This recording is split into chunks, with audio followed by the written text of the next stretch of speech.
Continuando con la serie que traemos del libro de Apocalipsis, ya estamos en el mensaje número 11. Después de haber terminado, hermanos, capítulos 2 y 3, hablando de las 7 cartas, las iglesias del Asia Menor, vamos a mirar hoy el capítulo número 4, un solo mensaje, aunque esto es muy dispendioso. Capítulo 4 y capítulo 5 nos hablan del que está sentado en el trono. Hoy vamos a mirar la primera parte, capítulo 4, versículo 1 al 11. Y mi tema es adoración al que está sentado en el trono. Usted tiene la Biblia, ahí dice adoración celestial, los títulos. Aquí yo he puesto adoración al que está sentado en el trono. Y está bien, adoración celestial, porque todo esto ocurrirá allá. Déjenme, yo lo leo otra vez, hermanos, a ver si podemos entender algo. Capítulo 4, Apocalipsis, versículo 1. Después de esto miré, y he aquí una puerta abierta en el cielo. Y la primera voz que oí como de trompeta hablaba conmigo, dijo: sube acá, y yo te mostraré las cosas que sucederán después de estas. Y al instante yo estaba en el Espíritu, y he aquí un trono establecido en el cielo, y en el trono uno sentado. Y el aspecto del que estaba sentado era semejante a piedra de jaspe y de cornalina. Y había alrededor del trono un arco iris, semejante en aspecto a la esmeralda. Y alrededor del trono había 24 tronos. Y vi sentados en los tronos a 24 ancianos, vestidos de ropas blancas con coronas de oro en sus cabezas. Y del trono salían relámpagos y truenos y voces. Y delante del trono ardían 7 lámparas de fuego, las cuales son los 7 espíritus de Dios. Y delante del trono había como un mar de vidrio semejante al cristal. Y junto al trono y alrededor del trono 4 seres vivientes llenos de ojos, delante y detrás. El primer ser viviente era semejante a un león. El segundo era semejante a un becerro. El tercero tenía rostro como de hombre, y el cuarto era semejante a una águila volando. Y los 4 seres vivientes tenían cada uno 6 alas, y alrededor y por dentro estaban llenos de ojos, y no cesaban día y noche de decir: Santo, Santo, Santo es el Señor Dios Todopoderoso, el que era, el que es y el que ha de venir. Y siempre que aquellos seres vivientes dan gloria y honra y acción de gracias al que está sentado en el trono, al que vive por los siglos de los siglos, los 24 ancianos se postran delante del que está sentado en el trono y adoran al que vive por los siglos de los siglos, y echan sus coronas delante del trono diciendo: Señor, digno eres de recibir la gloria y la honra y el poder, porque tú creaste todas las cosas y por tu voluntad existen y fueron creadas. Hoy, con la ayuda del Señor, quiero compartir este tema, el que está sentado en el trono, y hay 4 puntos que vamos a tratar de mirar. Juan delante del trono, descripción del que está sentado y descripción del trono, descripción de los seres vivientes delante del trono y la adoración de los 24 ancianos al que está sentado en el trono. Comenzamos con el primer punto, hermanos. Juan delante del trono, versículos 1 y 2. Después de esto miré. ¿Después de qué? ¿Qué es esto? Él acaba, hermanos, de hablarle a las 7 iglesias, de escribir cartas a las 7 iglesias. Y entendemos que después de este acontecimiento, se supone que las iglesias recibieron las cartas, pero se supone también que las iglesias, no sé si después, ya tomaron el libro como tal, porque Juan escribe, ya habíamos dicho, alrededor del año 95, y puede ser que estas iglesias reciben estas cartas, pero posteriormente reciben ya todo el libro completo de Apocalipsis. Y recuerde que él está recibiendo revelaciones, visiones que Dios le está dando. Juan está en la isla de Patmos, él está siendo guiado por el Espíritu Santo, y entonces dice, después de esto, y es muy interesante porque, hermanos, yo pensaba en lo siguiente: después de esto, antes de lo que va a mostrar ahora, las iglesias tienen mucha debilidad, las iglesias tienen mucha persecución. Hay iglesias, hermano, muy, digamos, que han mermado muchísimo la vida espiritual. Se les dice, tiene espíritu de que viven pero estás muerto. Otras han descuidado el primer amor. Veíamos tantas características de las iglesias que son la representación de las iglesias locales actuales o de los creyentes ahora mismo. Y entonces, ahora lo que el Señor va a hacer, y ese es el tema central, Él va a mostrar un trono donde Él está sentado, pero no es el trono que tú piensas o el que yo pienso, porque tú piensas en pequeño, yo pienso muy pequeño. Dios nos va a mostrar una dimensión que tú y yo desconocemos, y ahora lo vamos a ir mirando, pero lo que va a mostrar es que Él es tan magno, tan grande, tan glorioso, que por esa sencilla razón merece todo el honor y toda la gloria y una vida consagrada totalmente a Él, que es lo que estas iglesias no tenían. Cuando una iglesia es baja espiritualmente, cuando un cristiano es bajo espiritualmente, no alcanza a dimensionar quién es su Dios, quién es su Señor. Y eso es lo que Juan quiere mostrarnos ahora en el capítulo 4 y en el capítulo 5. Comenzamos con el capítulo 4 para dimensionarnos lo magno de ese trono y del que está sentado en el trono. Hermano, yo sé que de aquí saldrían muchos mensajes, pero vamos a ver cómo Dios nos ayuda. Dice, después de esto miré y aquí una puerta abierta en el cielo. Juan está teniendo una visión y él ve que en el cielo se abre una puerta. Y dice, y la primera voz que oí, como de trompeta, voz como de trompeta hablando conmigo, dijo, sube acá y yo le mostraré las cosas que sucederán después de estas. Obviamente van a pasar cosas después de estas cosas que están pasando. Y que al instante yo estaba en el Espíritu, he aquí un trono establecido en el cielo y en el trono uno sentado. Lo primero que ve, un trono, cuando se le abre el cielo y él puede ver. Pero lo interesante es que dice, sube acá. Dice que él pudo ver ese trono establecido en el cielo. Ok. Entonces Juan ve una puerta abierta en el cielo. Juan escucha, hermanos, una voz como de trompeta. La puerta abierta que ve son los mismos cielos abiertos que pudo ver Esteban. Y vamos a ir a Hechos 7, 55, 56, cuando él dice algo así. Dice que Esteban, lleno del Espíritu Santo, puesto los ojos en el cielo, igual que Juan, pero dice ahora, vio la gloria de Dios, vio a Jesús que estaba a la diestra de Dios, vio la gloria de Dios, es decir, no vio a Dios, vio la gloria. Ahora hablamos un poco de eso, pero vio a Jesús, porque sí se puede ver, vio a Jesús que estaba a la diestra de Dios. Y dijo, Esteban dice, he aquí, veo los cielos abiertos. Veo los cielos abiertos y al Hijo del Hombre que está sentado a la diestra de Dios. Eso le causó la muerte a Esteban y por eso lo mataron. Entonces Juan está también en el Espíritu y él dice que a él se le abre el cielo. Él ve el cielo abierto allá. Esteban vio el cielo abierto. Antes el cielo estaba cerrado. Ahora, el cielo se abre en el mismo momento que Jesús está muriendo. Porque cuando Jesús muere, dice que el velo del templo se rasgó.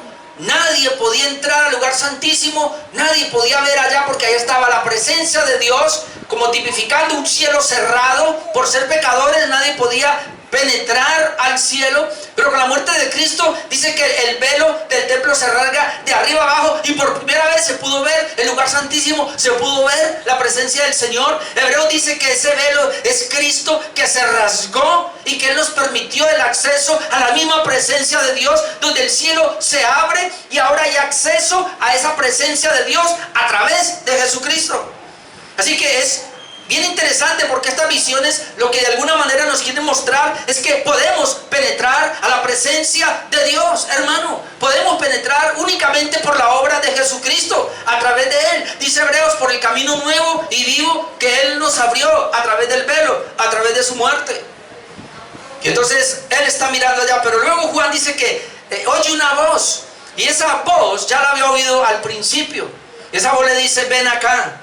Dice que yo oí una voz y esa voz que oyó, dice acá, he aquí una puerta abierta en el cielo, y la primera voz que oí, es decir, ya la había oído antes, como de trompeta hablando conmigo, me dice: sube acá. Mire que esa voz ya la había oído en Apocalipsis 1, versículos 10 y 11, la primera parte. Dice: yo estaba en el Espíritu en el día del Señor, y oí detrás de mí una gran voz como de trompeta, la misma voz como de trompeta que ya hemos explicado. ¿Y qué decía? Yo soy el Alfa y la Omega, el primero y el último. Entonces, ¿la voz es de quién? Pues ya entendemos por Apocalipsis 1:10 que la voz es de Jesucristo. Que es Jesucristo el que ahora le permite a Juan ver el cielo abierto y le está diciendo ahora: sube acá. Esa voz le invita a subir. ¿Para qué? ¿Para qué va a subir? Pues para mostrarle, hermanos, todo lo que sucederá después de ahí en adelante, lo que Él le ha dicho a las 7 iglesias, después de lo que le dijo a las 7 iglesias. ¿Qué es lo que va a pasar? No es, hermanos, como algunos creen, que es después de la dispensación, después de esta dispensación. No, eso está pasando ahí. Y como ya dijimos, nosotros vamos mirando Apocalipsis, hermano, no tanto como para un futuro. Si hay cosas del futuro, y eso lo vamos a ver en el tiempo, pero estamos mirando que todo lo que está viendo le ocurrió a esa iglesia y le está ocurriendo a las iglesias actuales. Pero entonces lo invita: ven acá, sube acá. Ahora, hermanos, ese sube acá es en la visión. No creemos que sea al trono mismo. Juan todavía no podía entrar al trono mismo. Tal vez es en la visión que él tiene. Es decir, es en esa visión que él se ve y que él sube. Y es muy importante que lo miremos de esa manera, porque Juan después murió. No es que si lo tomamos literalmente, tenemos que tomar literalmente todo lo demás, y eso es peligroso. Entonces, cuando le dice: sube acá y te mostraré, él va en la visión espiritual que él está teniendo. Entonces, así Juan está muy normal y está muy de acuerdo en lo que ya hemos visto, que él está en el Espíritu, o como dice Apocalipsis 17:3, dice: y me llevó en el Espíritu al desierto. Usted está viendo que él es llevado por el Espíritu al desierto. ¿Cómo es llevado? Pues en la visión que él está teniendo. Es decir, y sé que esto es porque muchos lo quieren hacer hoy día, pero pareciera que Juan entra en una especie de éxtasis. Y en esa especie de éxtasis que él está en cuerpo presente, él tiene una visión y él se va en esa visión y él comienza a mirar, va para allá, pero él está en una visión. No es que él se va, no es que literalmente él está allá, no, en una visión el Señor lo lleva. Ahora, esto le pasó a Juan, porque muchos hoy día dicen lo mismo, que ellos también estuvieron en una visión, en un éxtasis, y el Señor lo llevó al infierno, lo llevó al cielo y le mostró todo eso. Yo no creo que eso sea verdad. Alguien dijo: a mí esos los frijoles trasnochados que se comió, y le hicieron ver eso. El comentarista William Hendrickson aquí nos dice lo siguiente en esa primera parte. Dice que estos capítulos, es decir, el capítulo 5 y el capítulo 4 y 5, no nos dan meramente una imagen del cielo, sino también describen el universo entero. Y aquí es donde vamos a comenzar a mirar esto, hermanos. Dice: desde el aspecto del cielo, es decir, vamos a ver el universo entero desde el mismo aspecto del cielo. Y él dice: el propósito de esta visión, y por eso lo leo, porque me gustó esto. El propósito de esta visión que está teniendo Juan es el de enseñarnos por medio de un hermoso simbolismo que todas las cosas son gobernadas por el que está sentado en el trono. Todas las cosas deben incluir nuestras pruebas, nuestras tribulaciones, las cuales estaba pasando la iglesia. Así que ver al Señor en el trono y esta visión que está teniendo Juan, que la está dando a conocer, es un refrigerio para la iglesia que está padeciendo. Para que ellos de alguna manera digan: bueno, no importa si sufro, no importa si me duele, no importa si padezco, caramba, un día voy a estar allá, en ese trono. Todas las cosas deben incluir entonces todo esto. Esa es la lección pues principal que tenemos que tener. Sigue diciendo aquí, los capítulos 4 y 5 enseñan una sola lección principal. Aquella única lección principal se puede expresar en las palabras del salmista, del Salmo 99:1, que dice: Jehová reina, temblarán los pueblos, Él está sentado sobre los querubines, se conmoverá la tierra. La visión nos está mostrando el reino absoluto de nuestro Dios soberano. Eso es lo que tenemos que mirar, eso es lo que vamos a tratar de ver, hermano. Y yo le voy a decir una cosa: Cuando yo comencé a mirar esto, hermano, yo no sé, en mi oración hubo un cambio. Porque ahora yo estoy viendo a Dios de una manera mucho más grande. Estoy acercándome a Él mucho más grande. Y eso es lo que le pedí al Señor en oración. Ayúdame, Señor, a transmitir esta mañana un mensaje que la iglesia pueda contemplar a Dios mucho más de lo que hasta ahora lo ha contemplado, para que tenga una rendición mayor de las que hasta ahora ha tenido. Porque la única manera de tú servir al Señor mejor, de tener una vida más santa, más pura, de tener una consagración mayor al Señor, es en la medida en que tú estás conociendo a tu Señor. Si tú tienes un Dios pequeño, tu servicio será pequeño. Si tú tienes un Dios inmenso y grande, tu entrega y tu servicio será grande. Así que yo no le puedo exigir a una persona que sirva, yo no le puedo exigir a una persona que se santifique, yo no le puedo exigir a una persona que comience a servir al Señor más allá del Dios que tiene. Y ese Dios se revela aquí en la palabra, hermano mío. Y eso es lo que Juan quiere. O Dios mostrarle a Juan para que lo veamos nosotros. Sigue diciendo que acá, la confianza en esta verdad debe impartir consuelo a los creyentes cuando son probados por fuego. Por lo tanto, esta visión del universo gobernado por el trono precede a la descripción simbólica de las pruebas por las cuales la iglesia tiene que pasar. Creo que vamos a ver ahora en el capítulo 6 posteriormente. Es decir, como él dice, hay un arreglo muy hermoso. Además de que está mirando esas iglesias que tenían falencias y que ahora, por desconocimiento de ese ser tan grande, además de cuando uno ve ese ser grande, se prepara ahora para el capítulo 6, que es lo que va a venir, donde hay unas pruebas inmensas que le van a llegar a la iglesia. Ese trono, hermanos, que nos habla de autoridad, es ese mismo trono al cual tú y yo tenemos acceso. Y yo lo veo aquí en Hebreos 4, 14, 16. Ya estamos tratando de mirar el trono. Ahora lo vamos a ver un poco mayor, pero ese trono tan grande que está pleno de autoridad nos permite o nos invita a entrar a Él por medio de Jesucristo. Hebreos 4:14 dice: por tanto, teniendo un gran sumo sacerdote que traspasó los cielos, ahí está. ¿Por qué ellos pueden ver? ¿Por qué se les abrió el cielo? ¿Y por qué Juan pudo ver el cielo? Porque Jesús ya había traspasado los cielos. Jesús, el Hijo de Dios. Entonces, como eso fue así, retengamos nuestra profesión. Ahí ya hemos dicho que profesión es fe. Retengamos la creencia que tenemos, no la soltemos.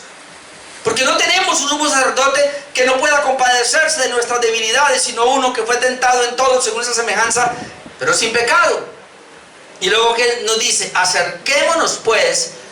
¿Cuál es la invitación? Ven acá. Le dice a Juan: ven acá. Ahora el Señor que nos invita: acerquémonos pues confiadamente al trono de la gracia. Es el mismo trono. Se llama el trono de la gracia, que es un trono donde hay un rey que gobierna, pero este rey es el Rey de Reyes y Señor de Señores. Y dice y nos invita: acerquémonos pues confiadamente al trono de la gracia. ¿Pero para qué me voy a acercar? Para alcanzar misericordia y hallar gracia para el oportuno socorro. Hermano, si tú y yo no estamos recibiendo la gracia que necesitamos día a día, es porque no nos estamos acercando al trono de la gracia. Y tal vez no nos acercamos a través de la oración, y tal vez no nos acercamos porque no nos hemos dado cuenta la magnitud del trono y quién es el que está sentado en el trono. Pero hay una invitación, hermano, para venir allá. Punto número 2. ¿Le dije que eran 4? Versículos 3 al 6, pero voy por partes. Porque en los versículos 3 al 6 vamos a ver que hay una descripción del que está sentado en el trono, pero también hay una descripción del trono. Así que voy por parte. Vamos a mirar primero la descripción del que está sentado en el trono. Levemente aparece, pero ahí está. Versículo 3a, la primera parte. Dice: y el aspecto del que estaba sentado. Pero debo imaginarse, sentado. ¿Qué hace cuando alguien se sienta? Ha terminado su labor, su obra. Dice: y el aspecto del que está sentado, pues tiene todo el control, tiene todo el dominio. El rey está sentado. Dice que ese aspecto era semejante a piedra de jaspe y de cornalina. Miren, tienen que tomar 2 piedras preciosas que tienen brillos. Ahora, vamos a trabajar la palabra semejante, porque cuando dice semejante es parecido. Por favor, no es que el Señor tiene una piedra de jaspe o tiene cornalina. Nosotros vamos a mirar la palabra semejante, que es algo parecido. Es decir, lo que Juan está tratando, y por favor entendamos, Juan conoce aquí cosas, conoce tal vez estas perlas, tal vez tú no. Estas piedras preciosas, yo no sé, yo no las conozco. Pero, ¿cómo son? Algunas sí, pero otras no. Pero Juan las conoce, y entonces él dice, caramba, yo estoy delante y estoy dimensionando el trono. Es un trono muy, muy grande. Estoy dimensionando al que está sentado en el trono, pero ahora, ¿cómo lo describo? ¿Cómo yo voy a comunicarle a mis hermanos qué es la visión, qué es lo que estoy viendo? Bueno, entonces él va a comenzar a describir algo que le viene a la mente, que él en ese momento dirá, bueno, eso es como eso. Pero no es eso. ¿Me entienden? Sí, porque entonces la gente va a entrar en problema. Más o menos es la idea que él va a transmitir. Entonces dice aquí, el aspecto o la apariencia del que estaba sentado en el trono, dice que era semejante a una piedra de jaspe y de cornalina. Esa semejanza, la piedra de jaspe, dicen que es de un color rojizo. Entonces él está viendo como que de ahí, de ese que está saliendo algo como rojizo.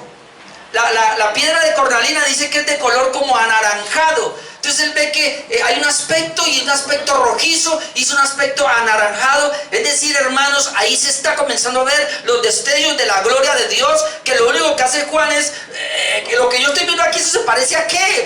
Se parece a una cornalina, se parece aquí a una piedra de jaspe. Yo nunca he tenido una piedra de jaspe, pero dicen que es rojiza. Cornalina tampoco, pero dicen que es color anaranjado, pero es un color muy bonito, brilloso.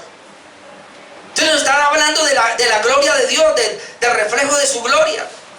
También nos habla, todo esto nos habla del resplandor, entonces, como ya lo dije, de la gloria, del brillo, que es indescriptible, hermano. Por favor, entienda Juan. Juan tiene una visión y él está viendo un reflejo de Dios, pero es indescriptible, no sabe cómo describirlo. Entonces él toma materiales que él conoce. Lo segundo que comienza a describir ahora, ya describió pues el reflejo del que está sentado en el trono, pero ahora va a comenzar a describir el trono. Y entonces ahí encontramos versículo 3, la segunda parte, hasta el versículo 6. Entonces ahí yo encuentro 4 cosas, hermano, 4 descripciones del trono. Por lo menos brevemente describió quién está en el trono. Él está brillando. Ese ser que está sentado está brillando y se le parece a esas 2 piedras. Hay algo anaranjado y algo rojizo que está saliendo de la presencia del Señor. Hermano, nadie ha visto al Señor. Solo son destellos de esa gloria. Y ahora comienza a ver el trono. Y en el trono, lo primero que ves es que dice que había un arco iris semejante a la esmeralda. Ahora toma otra piedra preciosa, y no sé si alguien conoce la esmeralda, pero dice que había, y otra vez ahí está el trono. Ya miró el que estaba sentado en el trono sus destellos, ahora va a mirar el trono. Hasta ahora usted puede ver un trono muy, muy pequeño todavía. Espere que ahora se amplía. Y había alrededor del trono, un arco iris. Yo no sé cómo era eso, un arco iris. Y ese arco iris era semejante en aspecto a la esmeralda. Entonces imagínense, es un arco iris, ya saben que es un arco iris, pero es semejante a la esmeralda, también tiene un brillo especial. Ahora, el arco iris, hermanos, que es semejante a la esmeralda, representa la gloria de Dios. Otra vez, ese arco iris. Pero ese arco iris nos va a indicar, hermanos, que hay paz después del juicio. Eso es lo que indica, eso es lo que sabemos nosotros, para que la iglesia no tenga miedo. Recuerde que él se ha presentado de diferentes maneras, y obviamente cuando veíamos las cartas, uno decía, Dios mío, pero ese Dios muy temeroso. Pero ahora dice, bueno, pero aún así se puede acercar, obviamente porque el Señor abre un camino, se puede acercar, pero usted puede acercarse porque es hijo, ¿verdad? Se puede acercar ahora con paz. El arco iris, hermano, que lo presenta ahí alrededor del trono, lo único que podemos ver en ese arco iris es que hay paz. O sea, no vayamos más allá. ¿Por qué? Porque eso es lo que significa.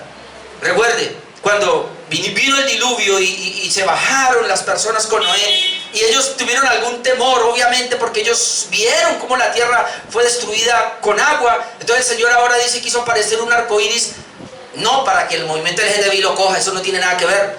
Dijo que apareciera un arco iris allí, multitud de colores, y dijo para hacer un pacto con Noé y para decirle, nunca más voy a destruir la tierra. Cada vez que comience a llover, dice que haya tempestad de lluvia o qué sé yo, yo voy a hacer aparecer mi arco, y cuando vean mi arco, inmediatamente ustedes van a decir, tranquilo, Dios no nos va a enjuiciar. El juicio de Dios no va a venir. Así que ese arco iris lo que está diciendo es, todos los que vayan a venir aquí al trono, el arco iris está presente para decirle, tranquilo, aunque Dios se va a revelar de una manera impresionante y majestuosa, usted esté tranquilo, porque no va a ser para juicio. Él se va a comenzar a manifestar en una gloria, pero no se asuste. Él va a comenzar a que puede dar miedo la presencia del Señor, pero no se asuste porque está mi arco. Así que ese arco iris, hermano, nos da tranquilidad. Y yo lo puedo aplicar a nuestras vidas. ¿Cuántas veces yo he venido a Dios porque la he embarrado, porque he fallado y tengo un pecado, y entonces me da cierto temor? Pero entonces viene el Señor. Dice que por medio de la fe Él nos ha justificado y nos ha permitido tener paz para con Dios. Así que eso es lo que nos habla. Estamos en paz con Dios a pesar de nuestra maldad, a pesar de nuestro pecado. Iglesias, todas las iglesias, a pesar de todo lo que les hablé, a pesar de todo lo que les dije, a pesar de todas sus debilidades que deben mejorar, pero aún así cuando se acercan a mi trono, lo primero que van a encontrar es la paz, la tranquilidad. No hay juicio, hermano, ninguna condenación hay para aquel que está en Cristo Jesús. Amén. Qué bendición. Por eso nos podemos acercar confiadamente al trono de la gracia. Por eso quiero mostrarles un poquito, y tal vez este es el temor que ellos tenían. Vamos a ir a Éxodo 19, versículo 10. Porque ellos sabían que cuando la gloria descendía, hermanos, o por lo menos cuando descendió en el Sinaí, fue para enjuiciar.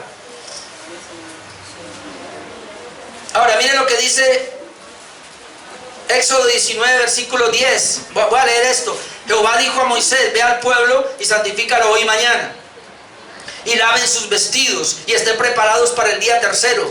Note, porque al tercer día Jehová descenderá a ojos de todo el pueblo sobre el monte de Sinaí. Ahora, esto que vamos a mostrar aquí, estamos leyendo, es muy distinto a lo que va a pasar acá, pero el pueblo tenía esto. Cuando el Señor venga, se va a manifestar de una manera poderosa. Y señalará término al pueblo en derredor, diciendo, guardaos, no subáis al monte ni toquéis sus límites, cualquiera que tocare el monte de seguro morirá. Eso es temeroso. El Señor dijo, no pueden entrar, hermano, y esto es tan tremendo. Nadie puede venir a la presencia del Señor, como lo vamos a ver más adelante, sin la sangre de Jesús. Si no, sería terrible. Luego dice, no lo tocará mano, porque será apedreado y asaeteado. Sea animal o sea hombre, no vivirá. Cuando suene largamente la bocina, subirán al monte. Es decir, Dios los invita, pero de una manera con precaución. Y descendió Moisés del monte al pueblo, y lo que hizo Moisés fue y santificó al pueblo, y lavaron sus vestidos. Y esto lo vamos a ver ahora de las ropas blancas. Es muy parecido, pero claro que aquí hay temor. Y dijo al pueblo, ¿está preparados para el tercer día? No toquéis mujer. Aconteció que al tercer día, cuando vino la mañana, vinieron truenos y relámpagos. Hermano, la presencia de Dios va a descender, pero es el brillo de su gloria, como ya lo hemos visto acá. Pero ahora dice que acá aparecieron truenos y relámpagos, y espesa nube sobre el monte, y sonido de bocina muy fuerte, aquí decía como de trompeta. Escuche, y se estremeció todo el pueblo que estaba en el campamento, y hubo mucho temor, mucho miedo. Por eso la paz del arco iris que estamos viendo ahora en la visión. Y Moisés sacó del campamento al pueblo para recibir a Dios, y se detuvieron al pie del monte. Ahora noten el versículo 18. Todo el monte Sinaí humeaba, porque Jehová había descendido sobre él en fuego, y el humo subía como el humo de un horno, y todo el monte se estremecía en gran manera. El sonido de la bocina iba aumentando en extremo, y Moisés hablaba y Dios le respondía con voz tronante. Va a decir lo siguiente, hermano. La razón por la cual está el arco iris, porque yo no estoy todavía, es porque el pueblo tiene temor de acercarse al trono, a la presencia de Dios, precisamente por esto. Porque la Biblia dice que nadie puede estar en la presencia de Dios y quedar vivo. Por eso cuando Dios se manifestaba solamente con destellos de la gloria. Su presencia no puede estar en medio nuestro. Solo destellos. Lo que tú dices, la presencia de Dios, son destellos de la gloria de Dios. Ahora, tampoco Dios puede hablar. Su voz retumba, como leamos aquí. La voz de Dios es tronante. Tan es así que más adelante sigue leyendo y el pueblo tuvo que decir: no, Moisés, que no nos hable más, por favor. ¿Sabe qué, Moisés? Hagamos una cosa.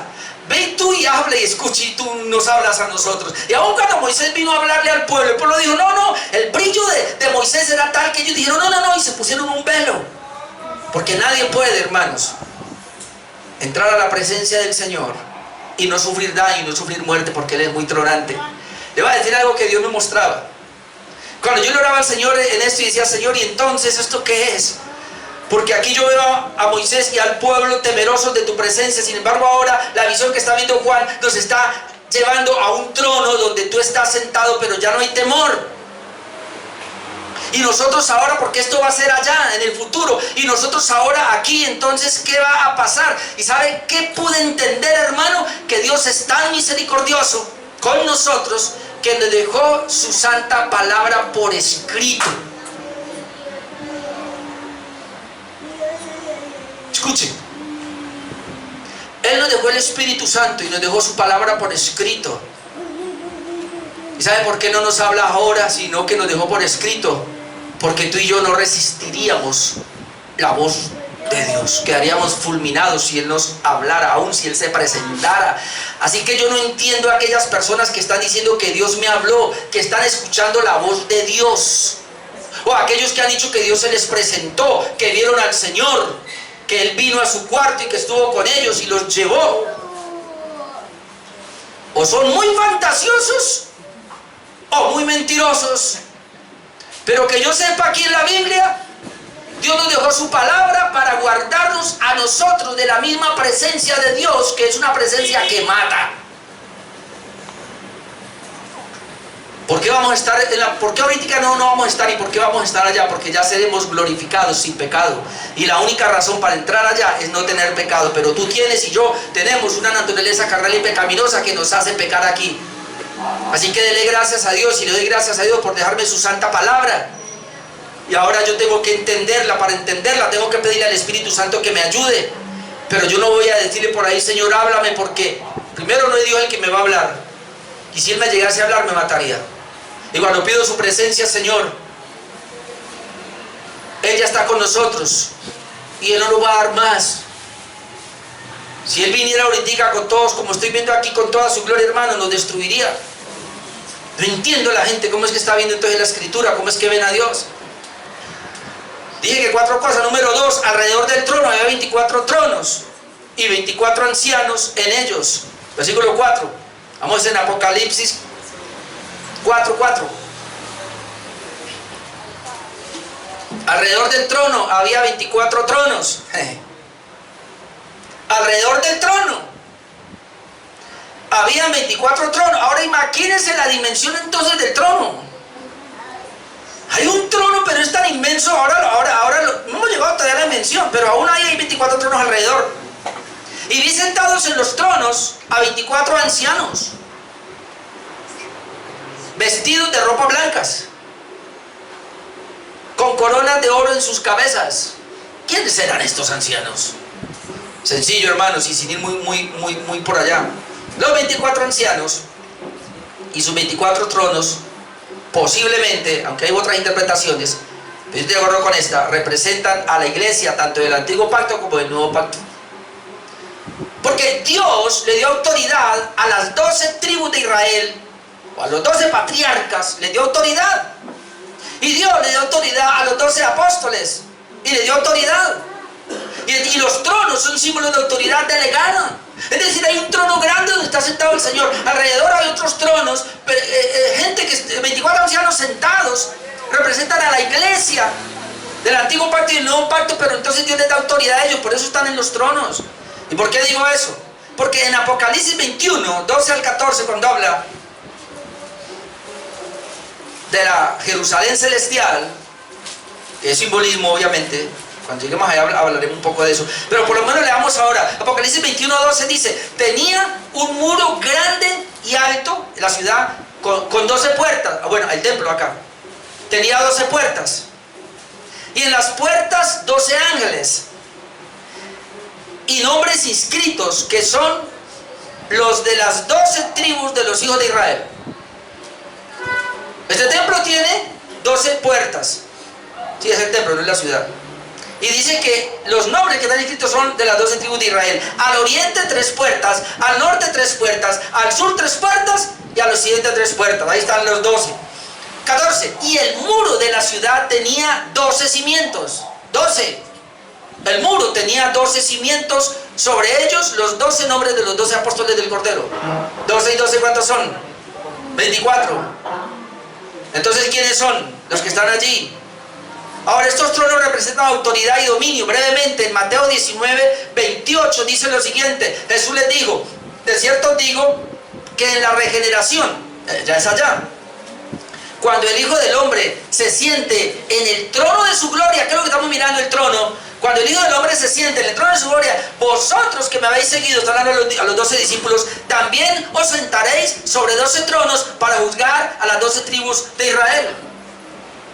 O sea, ¿para qué vamos más lejos si la misma Biblia nos está diciendo que los 12 tronos, los 24 tronos, perdón, están representando estas autoridades, los 24 patriarcas, de donde vienen las 12 tribus de Israel, o sea, los hijos de Jacob acá, que los nombres de él son los 12 tribus de Israel, y los 12 apóstoles. Número 3. Tenían algo más acá, perdón, antes de avanzar.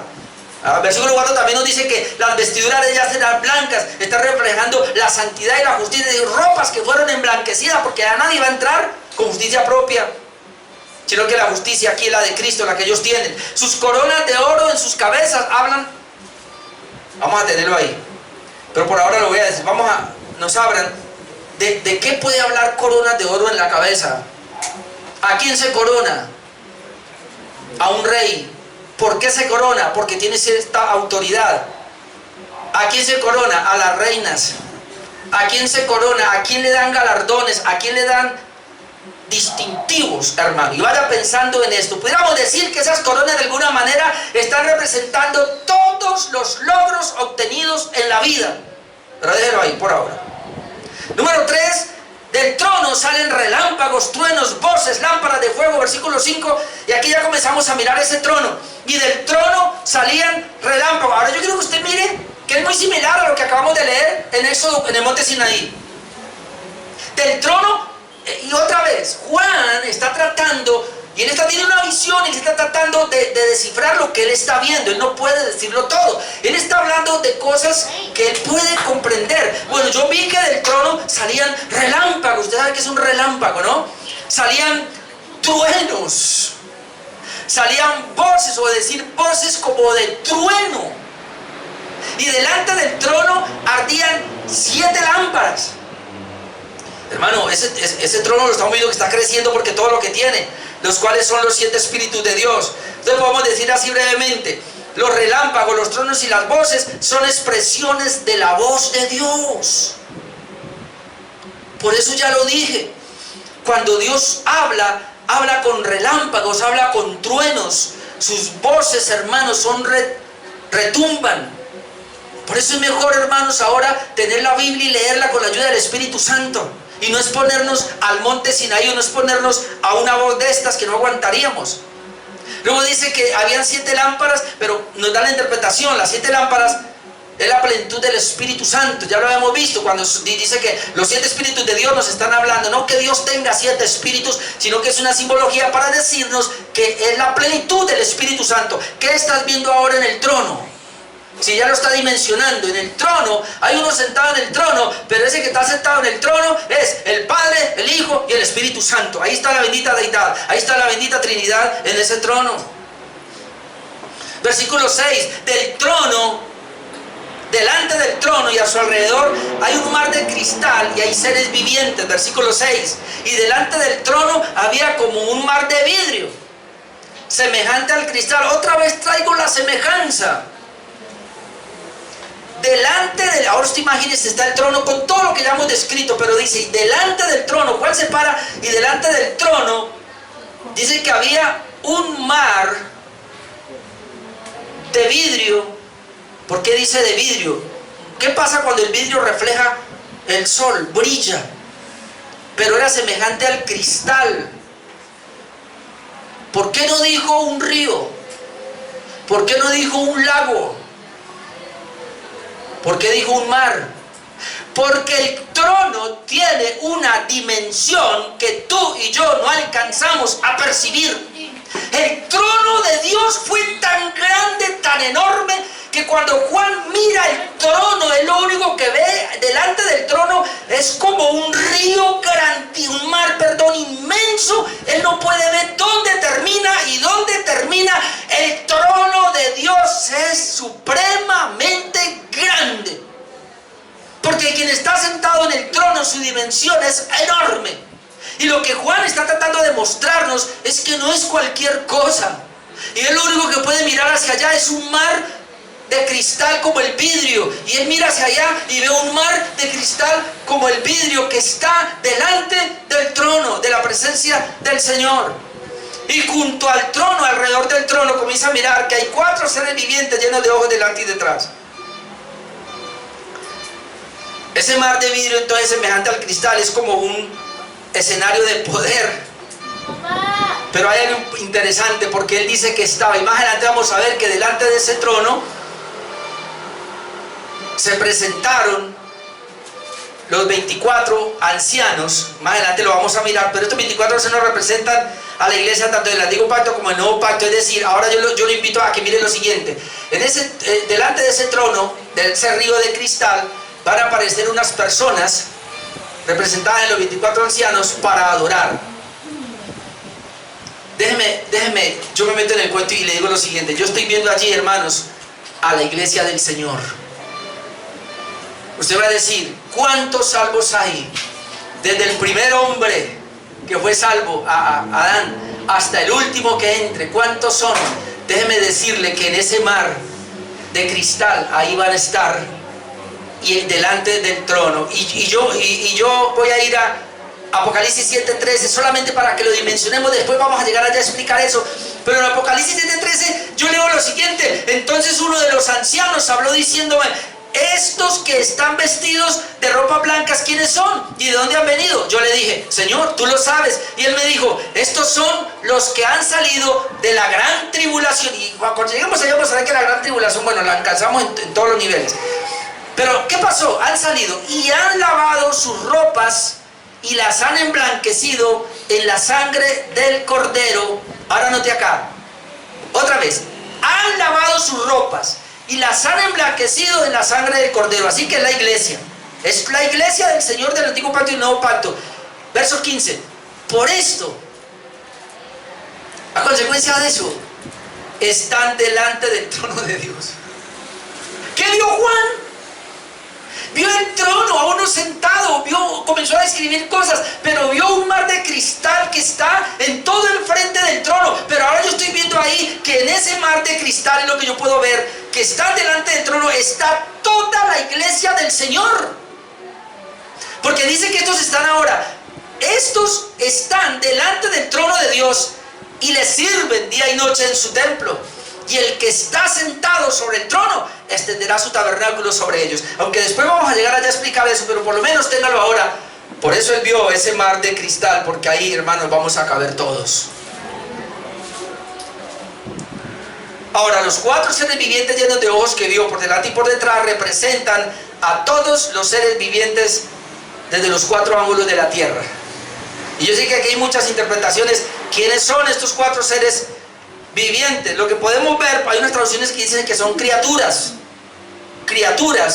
llenas de ojos, criaturas vivientes, pero seres vivientes. Algunos creen que son una especie de animales que estaban allí representando a todos los animales. Vamos a ver, pero dice que son, obviamente, claramente la Biblia dice que estos son diferentes a los ángeles y que son diferentes a los seres humanos. En Apocalipsis 5:11, que ya lo miraremos si alcanzamos, dice: y miré y oí la voz de muchos ángeles alrededor del trono. Y porque esto sigue, el trono está en el capítulo 4 y 5. Dice: y de los seres, y los seres vivientes y los ancianos, y su número era millón de millones. Vuelvo y lo explico. Dice que en la visión él miró y oí la voz de muchos ángeles, ¿verdad? Alrededor del trono. Y también que oyó la voz de los seres vivientes. Y también que oyó y la voz de los ancianos. Así que los seres vivientes son diferentes. ¿Quiénes eran esos seres vivientes entonces? Número 3, 10. Entonces está la descripción de los seres vivientes delante del trono, versículos 7 al 9. Voy a leerlo y luego trato de decir algo. Miren la descripción, versículo 7. Venimos desde el 6. Y junto al trono y alrededor del trono habían cuatro seres vivientes llenos de ojos delante y detrás. Estos ojos delante y detrás, hermano, no le meta misterio. Ellos lo ven todo. Sencillo, así es. Lo ven todo. Luego dice, el primer ser viviente era semejante a un león. Ah, caramba. El segundo era semejante a un becerro. El tercero tenía rostro como de hombre. Y el cuarto era semejante a un águila volando. Bueno, ¿qué estamos viendo aquí? Estos cuatro seres vivientes. El versículo 8, y los cuatro seres vivientes tenían cada uno 6 alas. Y alrededor y por dentro estaban llenos de ojos. Ya dijimos que los ojos son para ver. Pero note, y no cesaban día y noche de decir, santo, santo, santo es el Señor Dios Todopoderoso, el que era, el que es y el que ha de venir. Entonces vamos a mirar la descripción. Esa descripción es la misma, de otra manera, pero es la misma que vio Ezequiel. Voy a mirar solo algunos versículos porque ya no alcanzo por el tiempo, pero Ezequiel 1, usted después lo va a mirar. Voy a leer del 4 al 6 y luego el versículo 10. Ezequiel 1:4 dice, y miré, y aquí venía del norte un viento tempestuoso y una gran nube con fuego envolvente. Alrededor de él había un resplandor y en medio del fuego algo parecía como bronce refulgente. Y en medio de ella, note, la figura, por favor. Y en medio de ellos la figura de 4 seres vivientes. Lo mismo. Y esta era su apariencia, note, había en ellos semejanza de hombre. ¿No es lo mismo? Cada uno tenía 4 caras y 4 alas. ¿No es lo mismo? Versículo 10. Y el aspecto de sus caras era cara de hombre, ya lo vimos. Cara de león, ya lo vimos, al lado derecho de los 4. Cara de buey, ya lo vimos. Y a la izquierda en 4, así mismo había en los 4 cara de águila. Así que la misma, de diferente manera, pero es la misma descripción. Es decir, y no alcanzo a ir allá, pero teníamos que mirar la visión de Ezequiel totalmente y la visión que tiene acá. Pero ¿qué es lo que está tratando de mirar? Esos 4 seres vivientes, hermanos. Ya estamos viendo muchas cosas allá en ese trono. Está sentado en el trono el Señor, alrededor hay una cantidad de ángeles, también los vimos, pero alrededor hay una cantidad, hay 24 ancianos que están representando toda la iglesia. Entonces quiere decir que ahí está la iglesia, pero también hay 4 seres vivientes. Estos seres vivientes entonces se cree que son querubines. Y obviamente en el cielo la Biblia registra que hay arcángeles, serafines y querubines. Habla de ángeles. Habría que hacer un estudio de angelología, pero ese no es el punto ahora. Pero lo que sí podemos ver acá entonces, ¿quiénes son estos 4 seres vivientes? Se cree entonces que eran querubines, porque están delante de Dios y porque los querubines tienen una tarea especial y es de guardar las cosas de Dios. Ahora vamos a mirarlo rápidamente en la escritura. En Ezequiel 10:20 dice, estos eran los mismos seres vivientes, es decir, los 4 seres vivientes que vi debajo del Dios de Israel junto al río Quebar y conocí que eran querubines. Ezequiel dice, conocí que eran querubines. ¿Vio? Ahora, en Génesis 3:24 dice, echó pues fuera al hombre y puso al oriente del huerto de Edén querubines. Ahora vamos a ver quiénes eran. Y una espada encendida que se revolvía por todos lados para guardar el camino del árbol de la vida. Los querubines tienen una misión de guardar y proteger las cosas de Dios. ¿Por qué lo sabemos? Porque en Éxodo 25:20, cuando está el arca del pacto allí, en el lugar santísimo, leemos lo siguiente. Éxodo 25:20. Y los querubines extenderán por encima las alas, cubriendo con sus alas el propiciatorio, sus rostros el uno enfrente del otro, mirando al propiciatorio los rostros y de los querubines. ¿Para qué estaban allí? Para proteger el arca del pacto. Entonces los querubines aparecen como seres celestiales que se cree que son los que tienen más poder, es decir, el poder es de Dios, pero Él le ha dado el poder a los querubines. Luego hay serafines, luego hay ángeles. Entonces estos son tremendos, por eso están llenos de ojos, porque conocen, ellos andan mirando todo lo que está pasando y están cuidando y están guardando. Pero lo interesante es que ellos están allí y los está describiendo. Vi esos querubines allí. Ahora encontramos 4 semejanzas de estos seres vivientes y la voy a dar aquí. rápidamente con el comentarista William Hendriksen. Él dice lo siguiente: se les describe como semejantes al león por su fuerza, por su fortaleza. Entonces ya sabemos por qué tiene cara de león, porque son muy fuertes. El becerro en su capacidad para servir. El becerro sirve, o el buey tiene la capacidad de servicio, así que ellos sirven, por eso tiene cara de buey. Al ser humano en su inteligencia, tienen cara de hombre. ¿Por qué? Porque son inteligentes. Y al águila en su presteza, dice que el águila volando, es decir, ellos son ardientes, ellos vuelan, van de un lado a otro rapidito, siempre listos para obedecer los mandatos de Dios y prestar su servicio a Dios y cuidar las cosas de Dios. Además, sus muchos ojos indican que su penetración intelectual, es decir, hermanos, son más sabios que cualquiera, conocen más que cualquiera. Eso de esa descripción. Ahora encontramos dos actividades, Padre mío, dos actividades de estos seres vivientes. Ojo lo que le voy a decir. Estos seres vivientes, hermanos, son puros. Estos seres vivientes tienen toda la autoridad, inclusive por encima de los mismos 24 ancianos. Pero ellos hacen dos cosas. Versículo 8.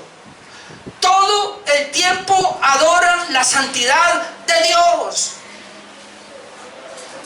Y los 4 seres vivientes tenían cada uno 6 alas.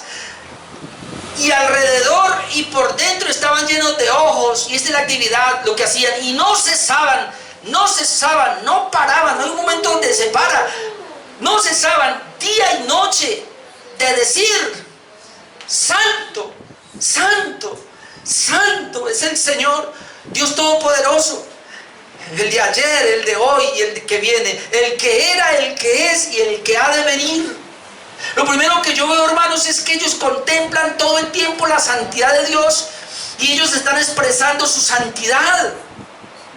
Y como ya dijimos, cada vez que ellos dicen santo, no es que repiten por repetir, sino que ellos se asombran de ver a Dios, de ver su grandeza, y lo adoran. Tú y yo no podemos decir más palabras para Dios. No nos salen más palabras porque no conocemos a Dios. Si conociéramos más a Dios, lo adoraríamos mejor, habría más palabras para Él. Pero algo que me llama la atención es que no cesan día y noche de decir, de proclamar la santidad de Dios. Tú y yo con una alabanza de media hora y nos cansamos.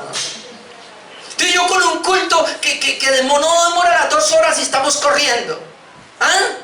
Esta gente, estos seres celestiales, día y noche no cesan. ¿Sabes por qué ellos lo hacen? Al final lo vamos a mirar, pero yo sé por qué lo hacen. Porque ellos cada día están conociendo quién es Dios. ¿Sabe qué le doy gracias a Dios yo de la Reforma? Que me permitió conocer a Dios un poco más. Y que cada vez lo voy a conocer un poco más. Y eso me tiene que llevar a adorarlo un poco más. Y a servirle un poco más. ¿Por qué yo amo tanto el mundo? ¿Por qué soy tan carnal todavía? ¿Por qué me permito cosas en mi vida todavía que de alguna manera impiden el progreso espiritual? No tengo conocimiento de quién es Dios. Porque usted se pega en las cosas temporales de la vida. Porque usted se enreda tanto en sus negocios aquí y que le roban la bendición de Dios, le roban la bendición de un culto, le roban la bendición de ir a la palabra, le roban la bendición de ir a orar, le roban la bendición de adorar a Dios. ¿Por qué? Porque desconoce quién es Dios. Y yo no lo voy a obligar, hermano. En la medida que usted va a conocer a Dios, se va a rendir a Él. Usted puede ver sillas vacías hoy aquí, y sí. Y hay gente, hermanos, que me cansé de llamarlos. Cada vez que los llamaba, venían. Y yo dije, no más. Si usted viene a este culto, viene porque usted quiere encontrarse con su Señor. Porque usted lo ama a Él.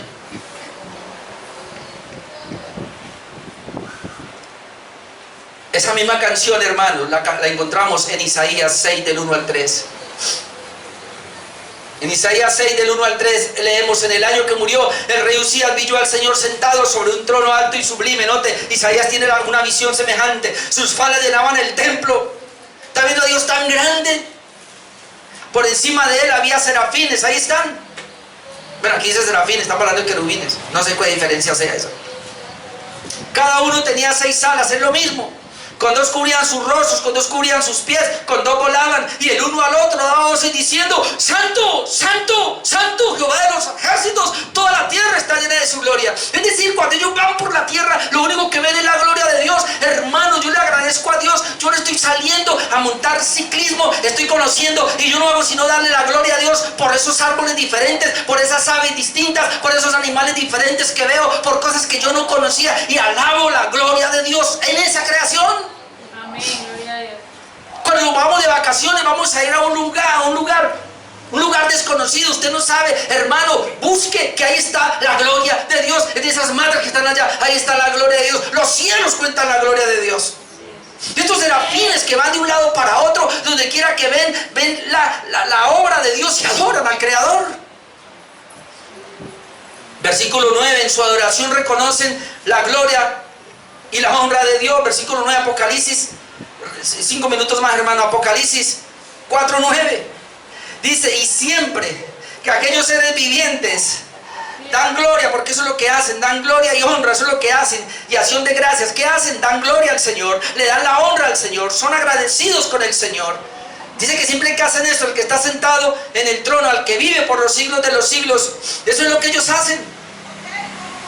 Y número 4, hermanos, versículos 10 y 11. La adoración de los 24 ancianos al que está sentado en el trono. ¿Usted pensó que los 24 ancianos iban a quedar por fuera de esa magnitud que están viendo, de lo que está presentando Juan, de ese mar de cristal, hermano? Yo me lo imagino. Digo: Dios mío, ¿cómo es tu trono, Señor? ¿Quién eres tú? ¿Qué vio Juan?, me pregunto yo. Pero ahora los 24 ancianos, que ya dije son representantes de las 12 tribus de Israel y los 12 apóstoles, y por ahí la iglesia, hay 4 actitudes de estos. La primera la encuentro en el versículo 10, la primera parte: ellos se postran delante del que está sentado en el trono. Los 24 ancianos se postran delante del que está sentado en el trono. Tú y yo oramos y no nos postramos. ¿Sabe qué es postración? Es señal de humillación.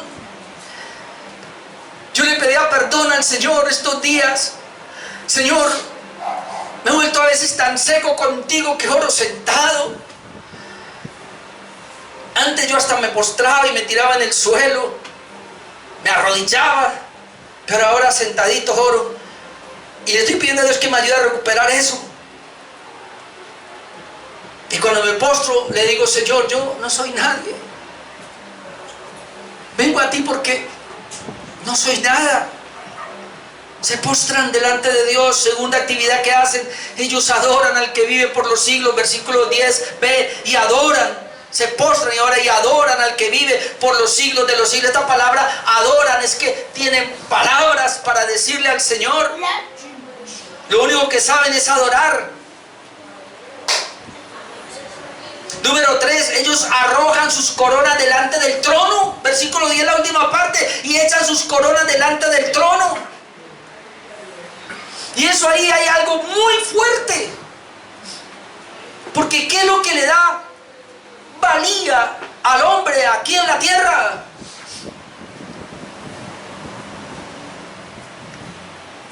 ¿Qué logros tienes?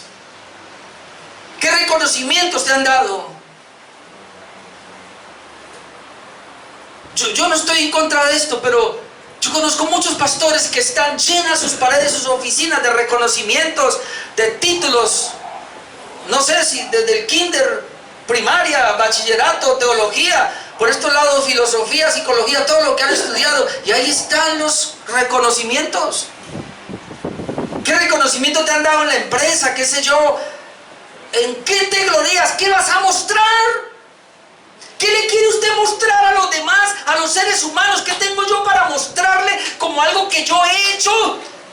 Que de alguna manera quiero que lo reconozcan, que lo vean, porque eso de alguna manera me da cierta valía a mí. Pues eso es una corona. Y estos dicen, cuando ven la gloria de Dios, dicen: lo único que podemos hacer con eso que de alguna manera trató de significar algo para mí, no puedo, no aguanto, Señor. Eres digno de que tú lo pises. Te lo tiro a los pies para que tú te pares en ellos y lo tritures, porque aquí no puede haber nada que a mí me dé gloria que sea mío, sino solo tú, Señor. Cuando estamos en la presencia del Señor y reconocemos quién es Él, lo único que debe salir de nosotros es un reconocimiento y solamente a Él. Amén. Nada de nosotros. Así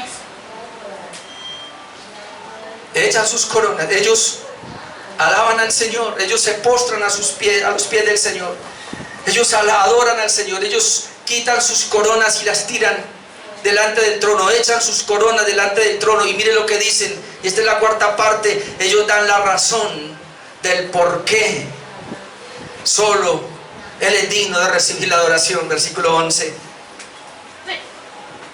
ellos dicen: Señor, digno eres de recibir. Eso lo vamos a ver dentro de 8 días, pero dice: digno eres de recibir la gloria, la honra y el poder. ¿Pero por qué? Porque tú creaste todas las cosas y por tu voluntad existen y fueron creadas. Hermano, hay muchas razones, y lo vamos a ver más adelante, por el cual podemos darle la gloria, la honra, la alabanza al Señor, y Él es digno. ¿Pero por qué Él es digno? Pero Él aquí da una, que si entendiéramos esa, es más que suficiente. ¿Por qué debo darle el honor al Señor? ¿Por qué debo darle la gloria al Señor? Porque Él creó todas las cosas. Es decir, porque aquí hay una criatura que fue creada por ti, pero algo más. Y por tu voluntad existen y fueron creadas. Él no solo te creó a ti, Él no solo me creó a mí, es la voluntad de Él que yo ahora tenga vida.